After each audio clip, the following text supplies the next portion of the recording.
My family abandoned me the second my sister started achieving things I never could. Now the same people who left me to rot are standing at my door, begging. Stick with me while I share my story, and if it touches you, don't forget to support our channel by hitting that subscribe button, dropping a like, and sharing it with the people you care about. My name is Emma Hayes, and I grew up in a family where love felt conditional. I was the oldest daughter, but somehow, I never felt like I belonged. From the moment my younger sister Grace came into the picture, I was no longer the center of attention. At first, I thought that was just how things worked when a new baby arrived, but as we got older, the differences became impossible to ignore. Grace wasn't just the favorite, she was the golden child. Everything she touched turned into an achievement. She was beautiful, smart, and athletic, and my parents never missed a chance to remind me of it. If she brought home a ribbon from a track meet, it was framed and hung in the living room. If I brought home a decent grade, my parents barely looked at it. Grace played the piano once at a school recital, and suddenly my parents were telling neighbors she was destined for Juilliard. I loved my sister, but I hated the way they made me feel invisible in my own home. I tried, God knows I tried.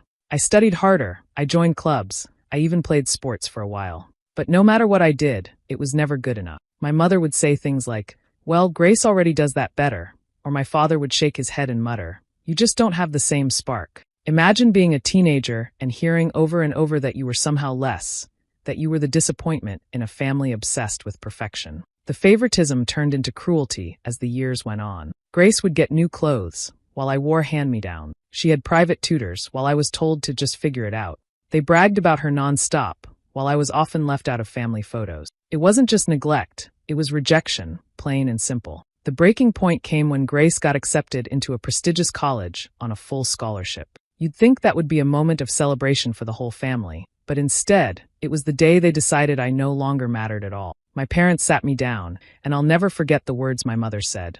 "Emma, we don't have the time or resources to waste on you anymore. You'll never be like Grace. It's time you start figuring out your own life." I was 18. No money, no plan, no family support. That night, they packed my things into trash bags and left them by the door. I wasn't even allowed to sit at the dinner table. Grace hugged me half-heartedly, but even she didn't fight for me to stay. I walked out of that house with everything I owned stuffed into 2 bags, and not a single person came after me. I remember sitting on the curb that night, staring at the house where I grew up, realizing I no longer had a family. They chose Grace and her success over me. They erased me as if I'd never been their daughter. That was the moment my life changed forever. The moment I learned that sometimes the people who are supposed to love you the most are the ones who hurt you the worst. You'll never amount to anything like Grace. We don't have room for failures in this family. Those words weren't shouted in anger. They were spoken calmly, like a fact my parents had already accepted. I remember sitting at the edge of the couch, my hands gripping the fabric so tightly my knuckles turned white. My father didn't even look at me when he said it. My mother nodded along, her arms crossed, as if this was some business decision they had both agreed on. Grace wasn't in the room, but I knew she wouldn't have argued even if she were. That conversation was the end of my life as I had known it. From that moment, I was no longer their daughter in any way that mattered. My parents stopped paying for anything, school, food, even basic needs. It was like I had been erased from their budget and their hearts all at once.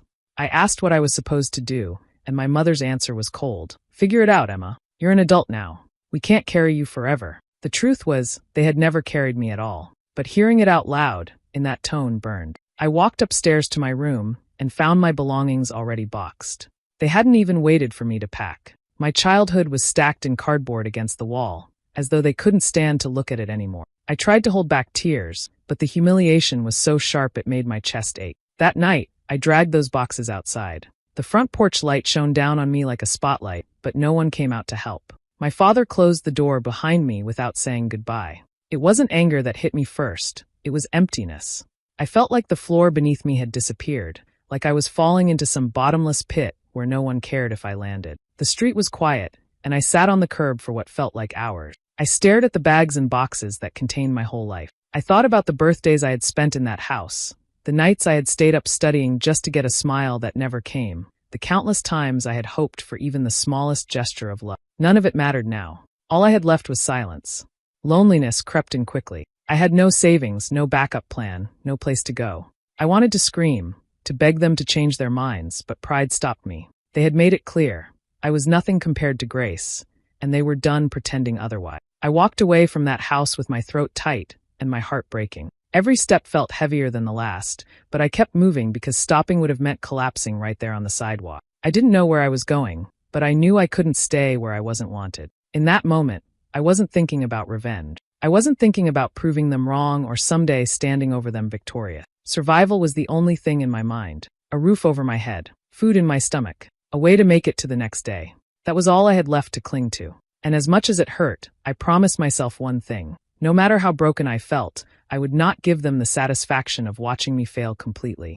The first year on my own was nothing but survival. I grabbed whatever work I could find, waiting tables at a greasy diner, folding clothes in a department store, scrubbing floors for an office building after hours. None of it paid enough to cover even the basics, so I stitched together 2 or 3 jobs at a time. Most days, I was running on coffee and sheer panic. I learned quickly that hunger was an enemy I'd have to fight often. Some nights, dinner was a bag of chips from a gas station or nothing at all. When rent money ran short, I slept in my car with the windows cracked, praying no one would notice me parked on the edge of the lot.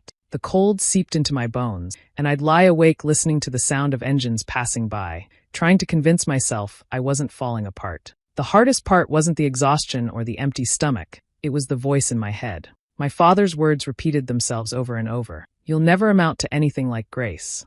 I carried them into every shift, every interaction, like an invisible weight tied around my neck. When a customer snapped at me for bringing the wrong order, I heard my mother's voice agreeing with. When I looked in the mirror at my tired face, I saw proof of what my family had declared, that I was a failure. And yet, something unexpected started happening in those endless days of grinding. I picked up small lessons in every place I worked. The diner showed me how to manage chaos when 10 tables demanded attention at. Retail taught me about customer behavior, how people spend more when they feel listened to. Cleaning offices after midnight, I saw how businesses ran from the inside, how every detail mattered to keep a place functioning. I didn't realize it at the time, but I was collecting tools piece by piece. I also discovered a stubborn streak in myself that I never knew was there. Every time I felt like collapsing, some hidden fire pushed me forward. I'd wipe down another counter, carry another tray, mop another floor, telling myself, just get through tonight. And then another night, and then another. Slowly, I proved to myself that I could endure more than I thought possible. The loneliness was sharp, but it also forced me to rely on no one but myself. I learned how to stretch $20 for a week's worth of meals. I sold old clothes, electronics, anything that had value, and realized I didn't need much to get by. Every mistake became a lesson. Every setback, another reason to push harder. Looking back, those years broke me down, but they also built something tougher. My body ached, my stomach growled, and my heart felt empty, but I kept moving. Without even knowing it, I was building the kind of grit that can't be taught in classrooms or handed down by parents. I was learning the value of my own effort, step by step, job by job. I didn't have comfort, I didn't have family, but I had something I had never truly felt before: independence. It was fragile, it was painful, but it was mine. And that was enough to keep me going. It was during one of my longest stretches at the diner that I met Mrs. Thompson. She was an older woman who came in every morning, always ordering the same black coffee and oatmeal with a slice of toast. At first, she didn't say much beyond a polite thank you, but over time she started watching me the way a teacher might study a student. She noticed things other people ignored, how I never stopped moving even when the place was chaotic, how I remembered details about customers, how I kept going no matter how exhausted I looked. One slow afternoon, she waved me over and asked about my life. Something about her tone made me open up in a way I usually didn't. I told her bits and pieces, not the full story, but enough for her to see I was carrying a lot on my own. She listened without judgment, her eyes steady on mine, and then said something I'll never forget. Hard work is rare these days. You've got it. You just need the right door to walk through. That door turned out to be an opportunity one never would have found on my own. Mrs. Thompson explained that she owned a few properties and had been considering selling one of her smaller cafes. It wasn't fancy, just a little spot tucked on a quiet street, but she thought it could be something if the right person cared enough to run it. At first, I thought she was joking. Someone like me owning a cafe? I barely had savings, let alone business experience. But she kept encouraging me. She showed me the numbers, walked me through how the business worked, and even offered to let me buy it on terms that made sense for someone starting with nothing. It wasn't a gift, she was clear about that. It was a chance, one I'd have to fight for every single day. The risk terrified me, but the thought of staying in dead-end jobs forever terrified me more. I scraped together every penny I had, took on extra shifts, sold what little I owned, and signed the papers. The first months were brutal. I spent early mornings prepping, long days running the counter, and late nights cleaning. There were moments I thought I'd made the biggest mistake of my life. But slowly, the place started to take shape. A few regulars came in, then a few more. Word spread. I put my energy into every detail, the menu, the way we treated customers, the atmosphere. Bit by bit, people noticed. The first time the cafe turned a real profit, I sat in the back office staring at the numbers with tears in my eyes. For the first time in my life, I felt something my family had never given me, pride. Not the fake kind built on someone else's accomplishments, but the kind that came from my own blood, sweat, and sleepless night. I didn't need anyone's approval to know I had done something real. The cafe wasn't just a business. It was proof that I wasn't worthless, that I wasn't the failure they had painted me to be. For once, I didn't hear my parents' voices in my head. I only heard my own. And that voice said, "You did this." The cafe became the center of my world. Every dollar I earned went right back into the place. Instead of celebrating too soon, I poured my profits into better equipment, fresher ingredients, and small touches that made customers want to return. What started as me working the counter alone grew into something I could no longer handle by myself. I brought on one part-time worker, then another. Training them felt strange at first. I had spent so long being the one told I wasn't capable of anything, and now here I was teaching others. The business slowly found its rhythm. Mornings were filled with regulars grabbing coffee before work. Afternoons brought in students with laptops, and evenings drew families stopping by for something simple and warm. The steady flow gave me stability I had never known before. Rent was no longer a looming threat. I had savings for the first time. My car was old, but it ran, and I didn't have to sleep in it anymore. Life wasn't glamorous, but it was solid, and that was more than enough. With stability came people. The employees I hired weren't just workers. They became friends. We laughed together over rush hour chaos, covered each other's shifts when someone was sick, and shared meals after closing. Customers I saw every day turned into familiar faces I looked forward to greeting. For the first time in years, I felt like I belonged somewhere. I had no parents to call, no sibling to lean on, but in that cafe, I had built a kind of family I chose for myself. It was during this time of steady growth that whispers about Grace started reaching me. At first, I brushed them off. I didn't want to care. But news has a way of slipping in when you least expect it. A former classmate mentioned seeing Grace on television less and less. Another old neighbor said she had heard rumors about sponsorships being pulled. Grace, the shining star of my family, was struggling to hold on to the pedestal she had been placed on. The details varied depending on who was talking. Some said she had been dropped by a management company. Others claimed she'd had a falling out with people in her industry. What I knew for certain was that her career, once painted as unstoppable, was no longer as bright as my parents had bragged it to be. I didn't celebrate her downfall, but I couldn't ignore the irony. While she had every advantage, every ounce of support and praise, I had been left with nothing but scraps. And yet here I was, standing on my own 2 feet, keeping something alive that no one else believed I could build. The contrast was sharp, and though I didn't dwell on it, the thought lingered at the edges of my mind. Maybe success wasn't about being chosen as the favorite. Maybe it came from clawing your way up when no one was there to catch you. I kept working, kept building, kept surrounding myself with people who saw me for who I was instead of who I wasn't. My life was far from perfect, but for the first time, it felt like mine. Grace's shine didn't last forever. The girl who once seemed untouchable began to stumble in ways no one expected. First came whispers of a scandal tied to her career. What had once been glowing headlines turned into sharp critiques, the kind that stick and spread faster than any praise. Opportunities that used to line up for her began slipping away. Soon after, her marriage, paraded around by my parents as proof of her perfect life, collapsed publicly, leaving her reputation even more bruised. With the loss of work came money problems. Grace had lived large, always assuming success would keep pouring in,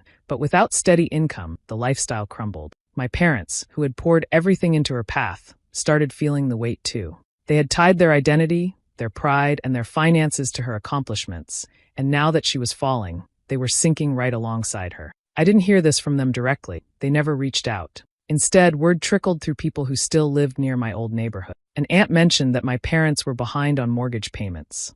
A neighbor told me Grace had moved back home, unable to afford her own place anymore. Every story painted the same picture. The pedestal had cracked, and the golden child had been reduced to someone scrambling to stay afloat. When I first heard these updates, I expected to feel something sharp, maybe satisfaction, maybe even pity. But mostly I felt distance. Their troubles didn't touch me the way they once would have. They had made their choice years ago, and I was nowhere in that picture. When I had needed shelter, food, or even a kind word, they had given me nothing. I remembered sleeping in my car while they were busy throwing parties for Grace's victory. I remembered counting loose change for meals while they sent her on expensive trips. Now the same people who turned their backs on me were floundering, and for the first time, I wasn't the one drowning. I didn't wish them harm, but I felt no urge to step in, no pull to rescue. Whatever storm they were facing, it wasn't mine to weather. Instead, I kept my focus where it had always belonged, on the life I had built with my own hands. Their silence back then had taught me the hardest lesson. No one was coming to save me, and that memory made it easy to stay on the sidelines. It happened on an ordinary afternoon, the kind where I was busy balancing invoices in the back office, while the hum of conversation filled the cafe. The bell above the door chimed, and when I walked out front, I froze. Standing there were the last faces I ever expected to see, my parents, and right behind them, Grace. For a moment, none of us spoke. Their eyes darted around the cafe, taking in the polished counters, the full tables, the small line at the register. My mother's lips parted first, a mix of disbelief and something I couldn't place. "Wow," she said slowly. You actually made something of yourself." The words weren't a compliment. They were laced with surprise, as if the idea of me succeeding had never once crossed their mind. My father gave a stiff nod, his gaze moving from the menu board to me, as though trying to reconcile the girl they had dismissed with the woman standing in front of him. Grace stayed close behind them, her shoulders hunched, eyes avoiding mine. They didn't waste much time before getting to the point. My mother cleared her throat, her voice softer than I remembered. "We're in a difficult situation. The house needs repairs, and your father's medical bills are piling up. We thought maybe you could help. Just a little, until we get back on our feet." My father added quickly, "It's only fair, considering everything we've done for you." The irony of that line nearly made me laugh, but the bitterness lodged in my chest held it back. Then Grace spoke. Her voice cracked in a way I'd never heard before. "Emma, I need a job. Please. Just something here, at the counter, anything. I can't keep doing this." She looked at me with eyes that had lost the shine they once carried, and for a split second, I saw the sister beneath the pedestal. I stood there, caught between the past and the present. Old wounds pressed against the surface. Nights of rejection, words that cut deep, the image of me carrying boxes out of their house while they turned away. And yet, here I was, holding the power they once stripped from me. Part of me wanted to slam the door, to remind them exactly how it felt to be abandoned. Another part hesitated, the years of longing for their approval not so easily erased. My heart pounded as the silence stretched, my employees and customers quietly sensing the weight of what was unfolding. In that moment, I realized I was no longer the forgotten daughter on the curb. I was the one they had to come to, the one with something to offer. And the choice of what to do next rested entirely in my hand. I didn't raise my voice. I didn't slam my hands on the counter or demand they leave. Instead, I stood still, looking at the three of them, letting the silence press down until it became almost unbearable. When I finally spoke, my words were steady, sharper for the calm I carried. "You know," I said, "I remember everything. I remember the night you told me I'd never measure up. I remember dragging my things outside while you watched from the doorway. I remember going to bed hungry because you decided one child deserved more than the other." My eyes shifted to my mother. "You boxed up my life before I even had a chance to fight for it." Then to my father. "You said there wasn't room for failures in this family. And you met me." Their faces tightened, each word hitting like a stone. Grace kept her head down, but I wasn't finished. "Do you have any idea what it's like to sleep in a car when it's 20 degrees outside? To count coins just to buy bread? To work 3 jobs while hearing your voices in my head telling me I'd never be enough?" For the first time, my father flinched. My mother's eyes glistened, though she tried to keep her expression stern. Grace's lips trembled, but she didn't interrupt. I leaned forward slightly, keeping my voice low but firm. "You had a daughter who would have loved you no matter what. I would have stood by you, helped you, cared for you. But you abandoned me the moment Grace shined brighter. You threw me away. And now you're here, asking for help as if none of that happened." The room was quiet enough to hear the hum of the refrigerator behind the counter. I let the pause stretch before delivering the line that had been sitting in my chest for years. "I don't owe you anything." My mother covered her mouth, as if those words were a physical blow. My father's shoulders slumped, the weight of his own choices finally pressing down. Grace finally looked at me, her eyes wet, her voice barely above a whisper. "Emma, please." But there was nothing more to say. They saw it now, the truth they had refused to acknowledge all those years. I wasn't the powerless outcast anymore. I was standing in front of them, stronger than they had ever believed I could be, and they were the ones left with nothing.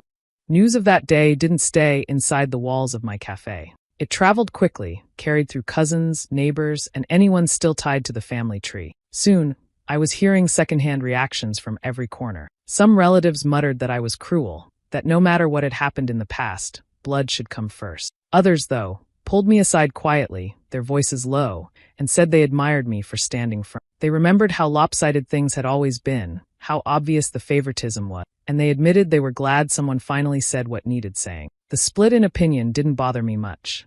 What struck me more was how Grace unraveled after that day. Instead of finding a way forward, she seemed stuck looking backward. She carried resentment like a cloak, heavy and bitter. Whenever I crossed paths with people who had seen her, they spoke of her anger, how she couldn't stop comparing herself to me now. The girl who once lived in the glow of constant praise couldn't stand that I had built something solid while her own foundation cracked beneath her. My parents weren't much different. I never received an apology, not a real one. They circled around the truth but never touched it. My father sent a short message through a cousin, saying he wished things had gone differently. But even then, he couched it in vague words, never naming what he had done. My mother, I heard, cried often, but in her tears was still a refusal to admit they had chosen one child over another. Regret hung over them, but pride kept them from opening their mouths to speak the words I had once longed to hear. For me, the emotions that followed were tangled. There was a sharp satisfaction in knowing I hadn't bent under the weight of their return. I had faced them and walked away on my own terms.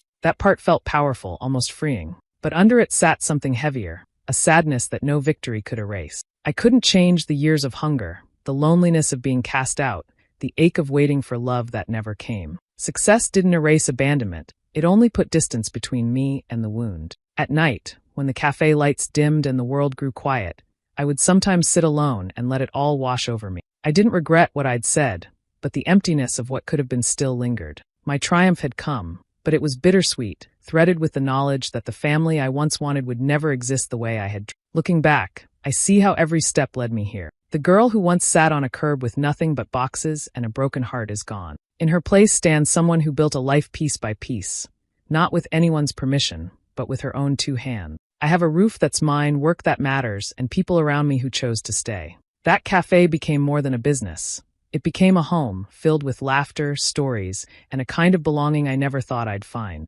I've learned that family doesn't have to mean the people who share your blood. It can be the ones who walk in when others walk out, the ones who see your worth without needing proof. My circle is small, but it's real, and that's more valuable than any hollow approval I once begged for. Do I forgive the ones who left me behind? No. Forgiveness isn't something I owe them, but I also don't let the past control me anymore. The anger that used to sit heavy in my chest has loosened its grip. I carry the memories, but I don't let them decide who I am. Their choices shaped me, yes, but they don't define me. The truth is, being abandoned was the best thing that ever happened to me. It forced me to find strength I didn't know I had. It pushed me to survive, then to grow, then to succeed in ways no one expected. And in that journey, I discovered something they never saw, that I was enough all along. I don't need reconciliation to close this chapter. I don't need their apologies or their recognition. What I needed, I found within myself. And standing here now, I can finally say it with certainty. I am not the failure they claimed. I am proof that even when you're left with nothing, you can build a life worth living. And that, in the end, is all the victory I'll ever need. Do you think I made the right choice by turning them away? Or should I have let them back into my life? I'd love to hear your thoughts. Don't forget to subscribe and hit the notification bell.